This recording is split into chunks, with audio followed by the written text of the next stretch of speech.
Hi folks, John Cordisco back again. Round 10 of the 78th edition of Tata Steel Chess. This is the A group, the Master section, between Fabiano Caruana from the United States and Wei-Rd.10 from China, both top world-class players. Let's get to it. Caruana is white, Wei-Rd.10 is black. It's going to be an open real low pay. No Berlins here. We'll go through the opening a little bit. Castles. Pawn up, typical stuff. Pawn takes, bishop, pawn. This is all book. These guys probably breezed right through this part. Bishop c2, hitting the knight. That's an annoying pin, but it's not the end of the world.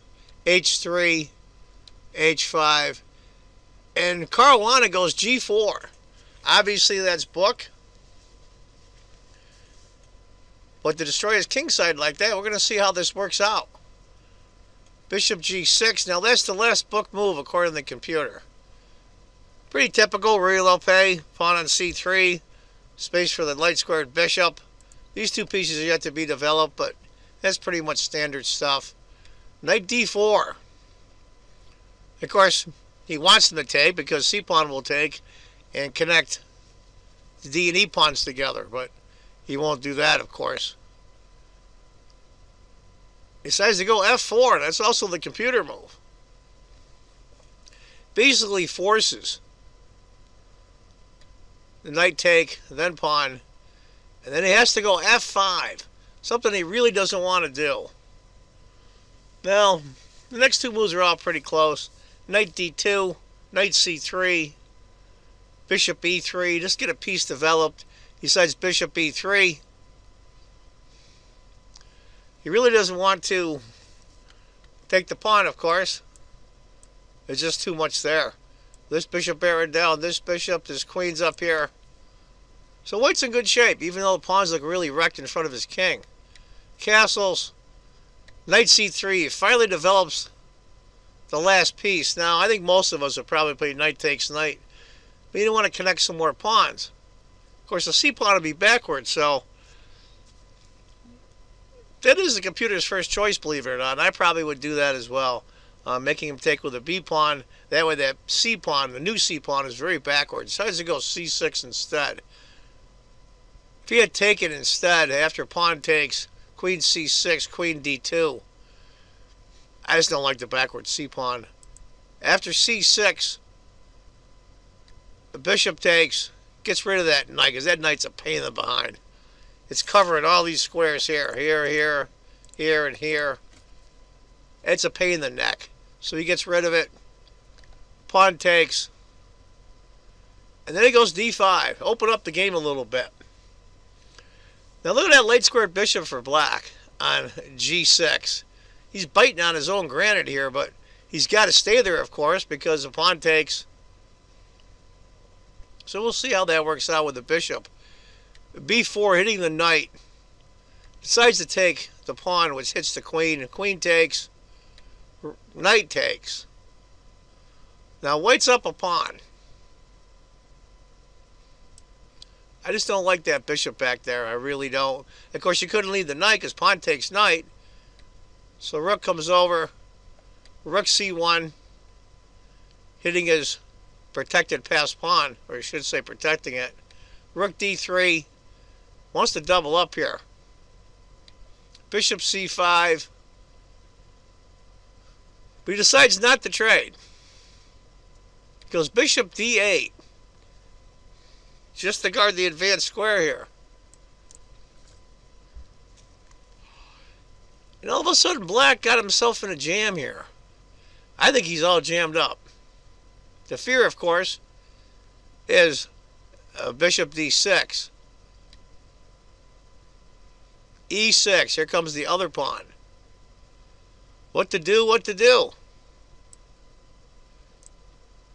Rook c8. And now he goes pawn e7. It looks a lot scarier than it is. He just moves the bishop to a5. I mean, there's plenty of pieces guarding this queening square. Rook, bishop, king can slide up. Pawn takes. I think bishop takes f5 is probably a good move here. But he decided to go bishop e8. I think that was his doom. If he had taken knight f2, king f7, knight takes, pawn takes. He's not any worse off, believe it or not, with those two bishops, but he didn't want to do that. Bishop e8, knight f2, rook d5. So he's going to go after the bishop, but the bishop's guarded. Knight takes, bishop takes. He finally gets that one of the advanced pass pawns. What a good move here. This is a great move. Bishop takes b4. Bishop takes. Rook takes. He can't take back. Pawn queen's mate. Has to go. Rook here. f6. Just piling on. Rook d4. And rook e6. And that's it. Wei-Yi from China, one of the top players in the world. Chinese are up and coming. Besides, that's enough. I mean, what's he going to do? It's just horrendous. Just horrendous. White's king's going to come up. Basically, Black is just stuck. So Wei-Yi said to heck with it. He's down 3 pawns. So there you have it, folks. Great win by Fabiano Caruana from the United States in round 10 of the 78th edition of Tata Steel Chess. I hope you enjoyed it. Look for other videos from this tournament, one of my favorite tournaments. Also, right now, the Gibraltar tournament, one of the biggest opens in the world, is going on. Unfortunately, it's the same time. Started the 26th of January. Vishy Anand is playing in an open tournament. Nokaro Nakamura, David Howe from Great Britain, Pentala Hari Krishna from England, and a whole bunch of other 2700s. A lot of Chinese are there. All 2700 players. It's a great open tournament and a great location. So I'm going to try to do both. I'm going to try to cover both tournaments. It's going to be tough finding the time, but I'll manage to do it. Anyway, folks, I want you to remember, if you think chess is just a game, you're not playing it right. Take care, folks. Bye-bye.